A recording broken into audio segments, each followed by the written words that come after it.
Representative Nash moves House File 2138 be laid over for possible inclusion in the state government finance bill. Representative Nash, your bill. Good afternoon, committee members. That time has come where you know that I ask all sorts of incessant questions about IT and Minute, and here we go. There's a bill to address some of this. And let me start off by saying that the idea of Minute is exactly correct. Consolidating IT the way it was done was the right move to consolidate from 77 to hopefully a much smaller number, and this bill helps accelerate some of that. I'd say that Minute is sort of in that awkward teenage phase, and it needs a little bit of parental guidance to move it along, to make it take a shower every day and you know, do the things that it needs to do. We've got to consolidate further. This bill has some fairly aggressive goals. I wrote the bill, and then Mr. Oman came to my office and we talked through it, and these are aggressive goals, but they are achievable, and that's the important thing that we talk about. And there are savings that are going to be realized within the biennium and then also long term, and I will go through the goals and we will then talk through the bill from there. But so we've heard a lot about the fact that we've got currently 27, and I'm going to put air quotes, data centers. Some of these are actually machines in a closet. That's a really bad IT practice, and I don't think any of us would disagree with that. And the goal of the bill is to consolidate down into 6 hardened, secured data centers, which is, from my professional opinion in the IT world, exactly what needs to be done to protect the data of the people of Minnesota. It is absolutely critical that we get that done. So the goal of that is to consolidate down into 6 data centers by the end of the biennium. Again, it is an aggressive goal, but Mr. Oman and the Minute team have agreed that it is achievable. The next section in subdivision 2, we're going to talk about some things that maybe definition-wise people cloud over, and the word cloud is the reason that you're going to cloud over, but we're trying to migrate 25% of all state agency servers onto a public cloud solution and store at least 35% of all state agency data on a public cloud solution. So let me make that maybe a little easier to understand. We're taking those goals from physical gear that sits on a floor somewhere, and we're moving it into a cloud solution. And I think we've talked to Amazon and some other providers. There are public cloud providers out there that are infinitely cheaper than having gear on a floor in a room in a building that is maybe or maybe not protected particularly well. And if I could, Mr. Gehring, I need to make a small oral amendment on subdivision 3. It happened maybe a little bit in drafting. On line 2.24, I would prefer that it read, officers shall reduce the Office of Minute IT Enterprise Services total cost. Instead of just Minute Services, it needs to be Enterprise Services. It's a pretty small change that was, we missed that in drafting, and I would ask to have that amendment incorporated. Mr. Gehring, can you repeat the amendment, please?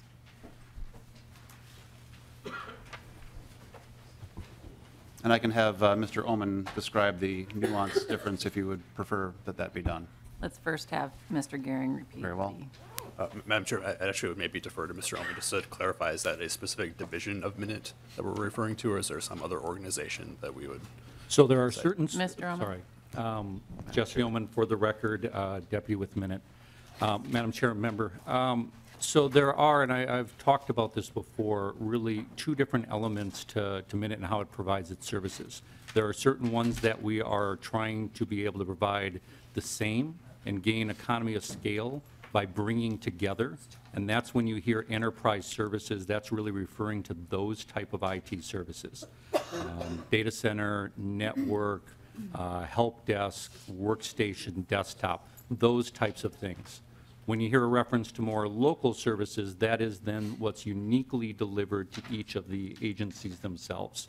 So that adjustment is more referring to just then those enterprise services that we're bringing together. Mr. Gehring? So Madam Chair, then with that explanation, I think what I would suggest is on 2.24, you keep the reference to Office of Minute Services, so we've got the correct agency reference, but then insert enterprise services before personnel. So the way this sentence would read is, no later than June 30, 2019, the State Chief Information Officer shall reduce the Office of Minute Services total cost for enterprise services personnel by at least $3 million. Representative Nash? Madam Chair, members, I believe that accomplishes what we needed to accomplish. Okay, members, any Yes. questions on that amendment? All right. Representative Ublin? To the author, Representative Nash, so does this include outsourcing services and personnel, or just, what's the scope? Mr. Omen? So how I understand the bill on this, and at least how I'm reading it, and I'd always refer to the author for the original intent, is this is a reduction in staff costs on those enterprise services or those who support them. Madam Chair, that's exactly correct. There are other elements, though, than when you talk cloud, that is now, instead of us having physical hardware, that is talking about using a outsource or a private industry partner to perform those services. Those still overall under the umbrella of Minute. Okay. Representative, okay. Members, any other questions? All right, Representative Nash renews his motion that House, on page 2, line 24, it should read, Office of Minute Services, total cost for enterprise services personnel. All those in favor, please say aye. Aye. Those opposed? The amendment is adopted. Representative Nash, further Yes. comments to your bill? Yeah, Madam Chair, back to subdivision 4, legislative report of application consolidation. You've heard Minute and Mr. Omen testify here before the committee that we have, I think it's 3,800 applications currently, and plus or minus. And what this is asking is that there is a report created, and from that report, there's going to be a long-term consolidation effort so that once we shrink, reduce, and then look at duplicative applications, that those will eventually be, once the report is generated, migrated away, because those are not going to be either kept moving forward or eliminated because really there's a better application or better offer that exists. And that is where a lot of the savings that we're going to have as a result of labor savings is also going to come from. Applications are going to be stood down, and many of the employees that we're no longer going to need are going to be nearing retirement and may just no longer, their services may not be needed any further because that application is gone. So that is that piece, and with that piece is the bill. Okay. Mr. Omen, so what agencies have not consolidated so far? Madam Chair, all agencies have consolidated in that they are under the umbrella of Minute, but what we're really talking about is expediting or moving in agencies into these enterprise services to gain that economy of scale. You know, just off the top of my head, I'm sorry, I don't want to misspeak which ones those are. Can I get you a list on that? We are working on a wave 1 and a wave 2, but then there is a group that we haven't yet moved to that. I know those that we've not yet planned to fully bring in the enterprise services are like DOT, DNR. Again, I just want to make sure that I'd be getting you an exact, accurate list of what that plan is. If we remember the ones that, when I came and presented before, there was a dashboard from the OSO project. I think that was included in your handouts that actually had what agencies were in Wave 1, Wave 2, as well as what we'd call future waves for each of those enterprise services. I know that was detailed out there if members still have that artifact. Okay, members, any questions so far? Representative Ward.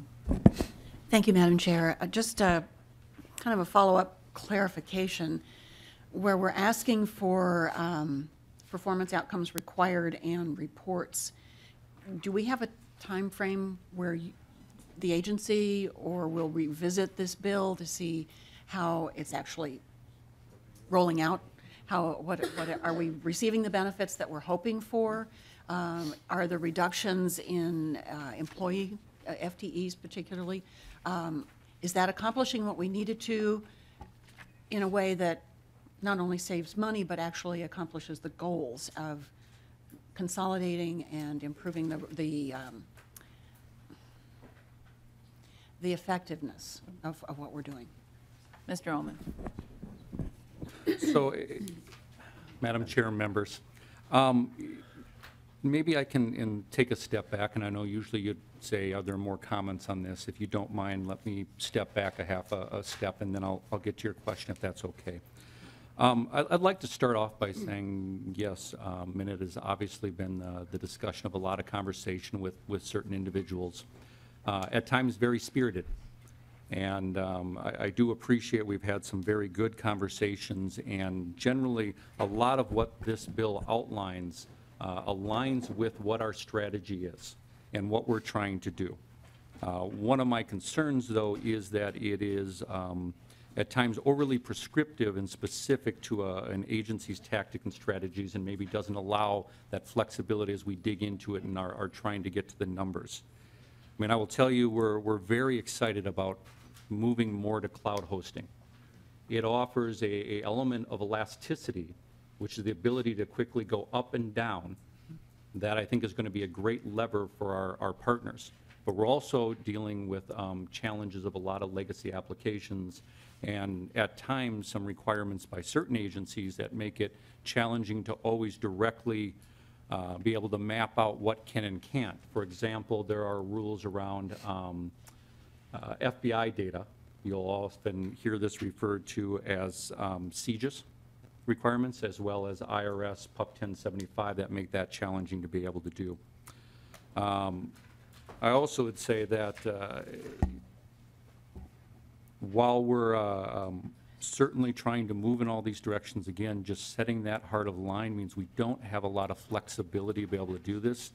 Again, I think that we've already started to see some of the salary savings in the economy of scale in these enterprise services.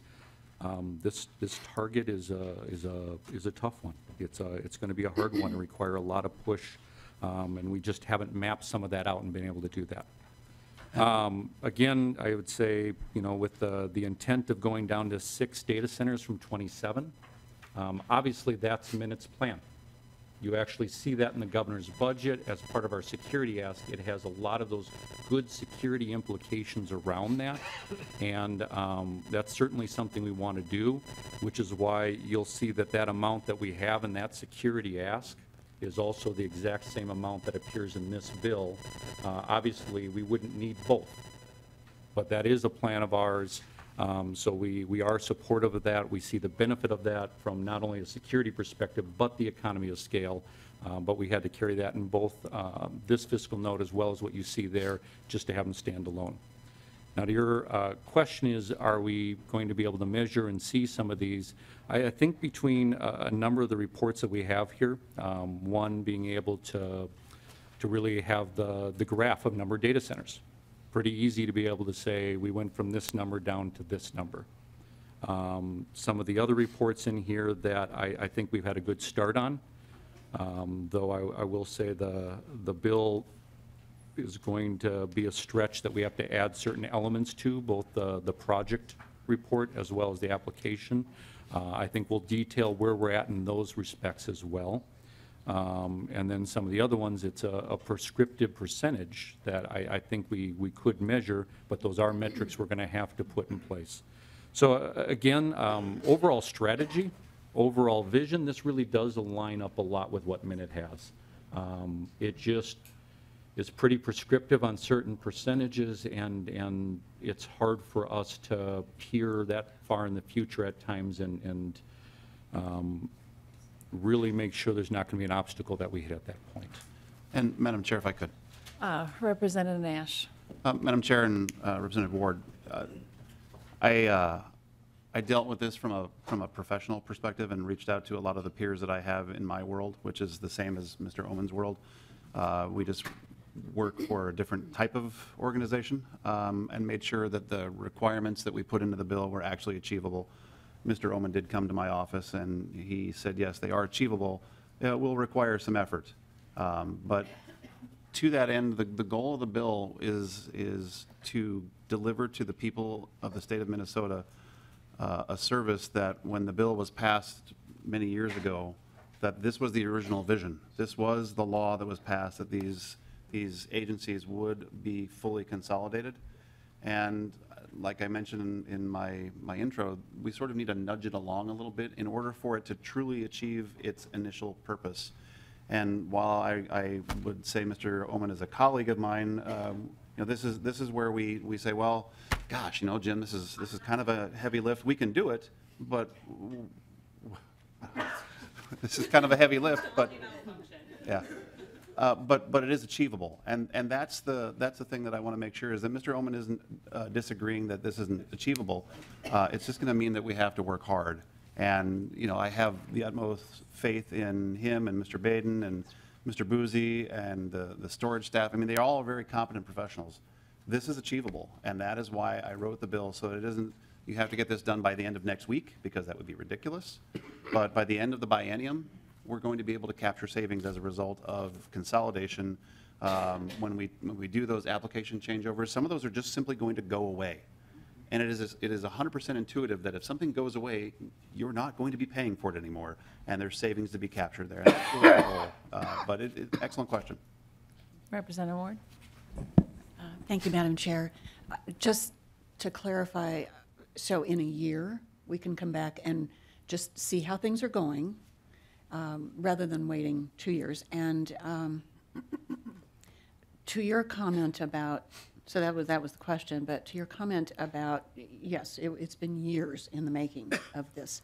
But as you said that, I was imagining all of the agencies that we're talking about, and the inertia of all of these groups having trouble accommodating the demands. So just understanding human nature, and this is the way we've done it, and somebody's making us change. We do need to nudge them along, absolutely, and I'm glad that you're able to do that and have an agreement that it's doable. We all need to be stretched, and I think that the delays have been pretty much probably human nature kinds of things, resistance to change.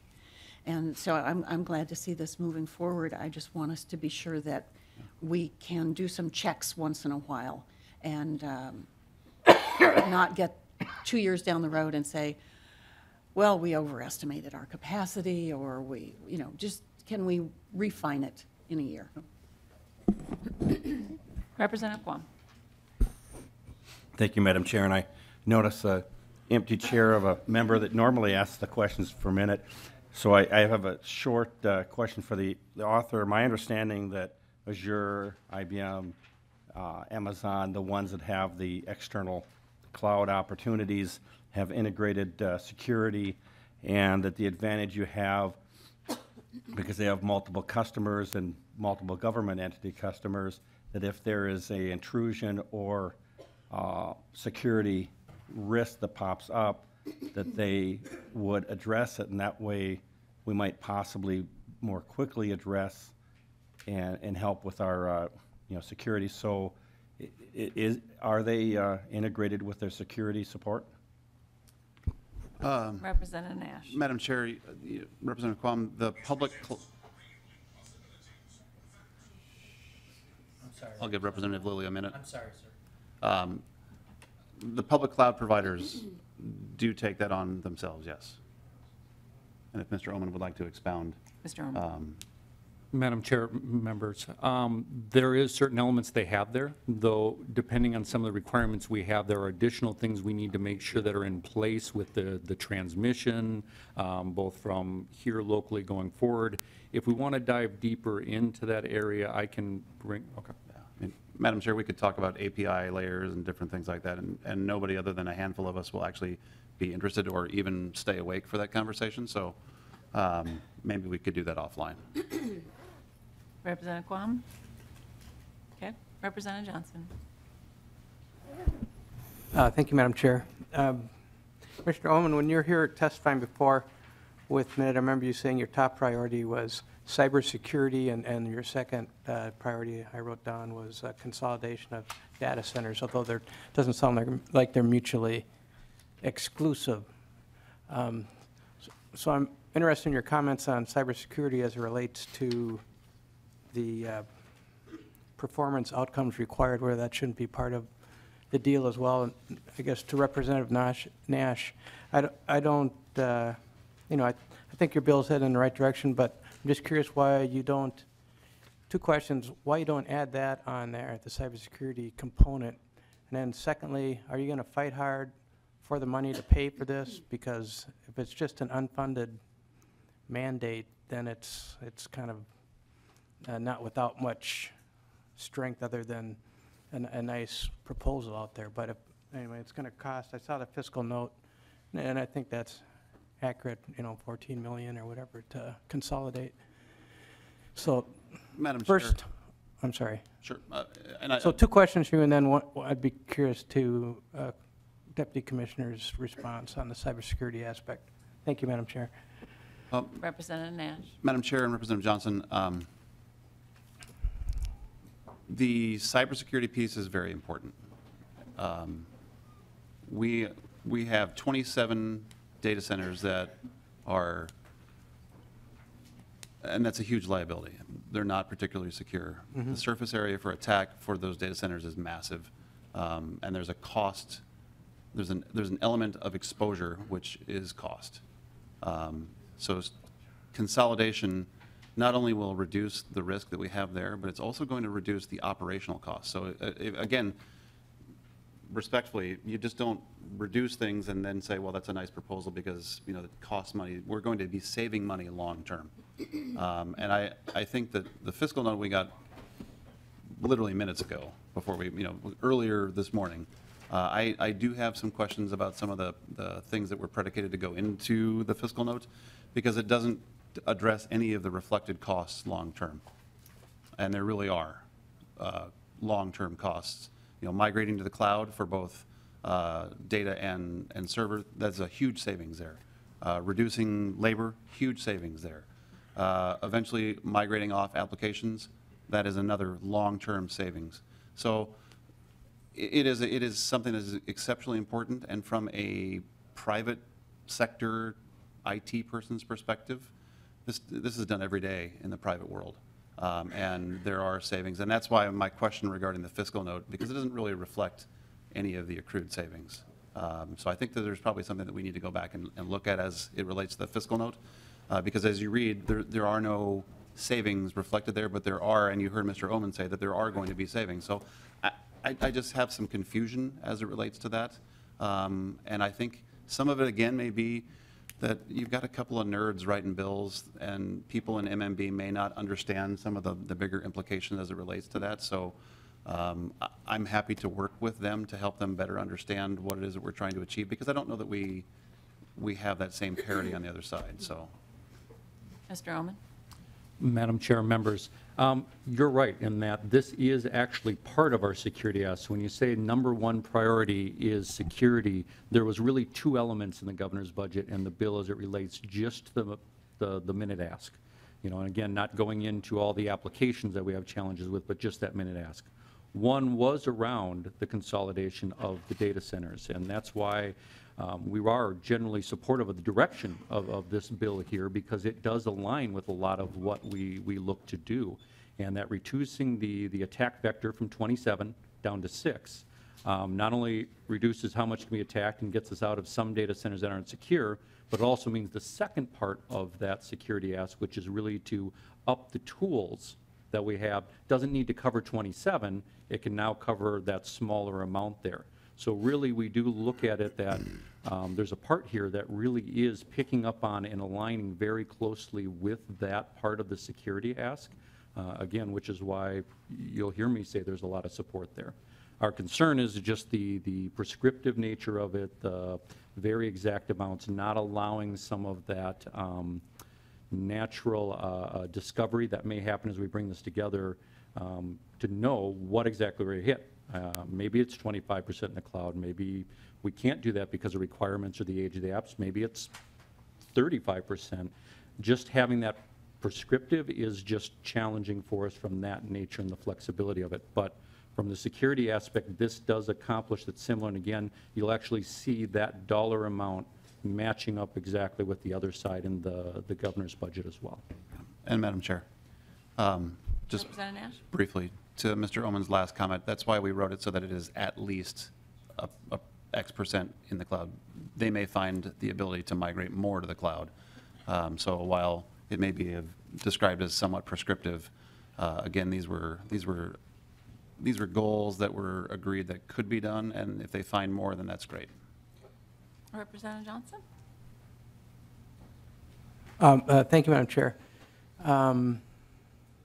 Was it, just looking at the fiscal note and reviewing this information before, I mean, it just seems like there's some startup costs in terms of the hardware, software, and professional services to facilitate the consolidation that are pretty fundamental needs that need to occur from that perspective. But I do agree there's going to be long-term savings, and that's kind of the point of the whole thing, I guess, and we'll see that. I'm not sure if that's going to take away from the initial startup costs.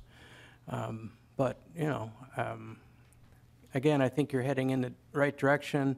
My concern, of course, is backing it up with the funding needed and probably a little bit to add to the performance outcomes required. Cybersecurity to me makes sense. But thank you, Madam Chair. Representative Vogel? Thank you, Madam Chair. And actually, to the fiscal note, the bill refers to $3 million in FTE expense, compensation expense being reduced. But I don't see that, and it says by 19, I don't see that in the future period as being a negative. All I see is the additional cost, and I'm curious where that went. Mr. Omen?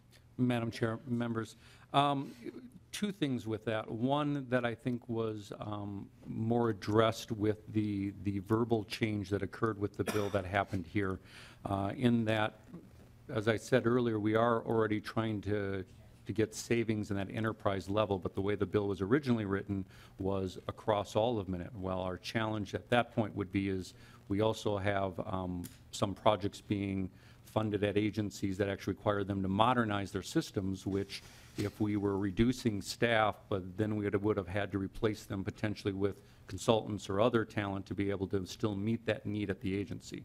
Now, adjusting it and putting it down just to the enterprise services helps address some of that concern. Part of the challenge, and I think this is partially on us as an agency and how to reflect this properly in the fiscal note structure, is that we're a chargeback. So when you say reduce by $3 million, I don't necessarily have $3 million that I'm reducing just a budget from a general fund. What it means is I'm actually reducing my rates that are then charged out to all the other agencies that use our service. So while the bill does describe that savings there, and this is something that I know the representative asked clarification on, and I think it's something that we could add into this fiscal note better. That was the challenge we had, is how do we reflect that it is a reduction in what we charge, not a reduction in a general fund appointed to us, because we really don't get that. We're really reducing what we charge out to others. Representative Vogel? Thank you, Madam Chair. Well, and to the fiscal note, I guess what I'm looking at is the fiscal note, I'm assuming, should be scored relative to the bill itself.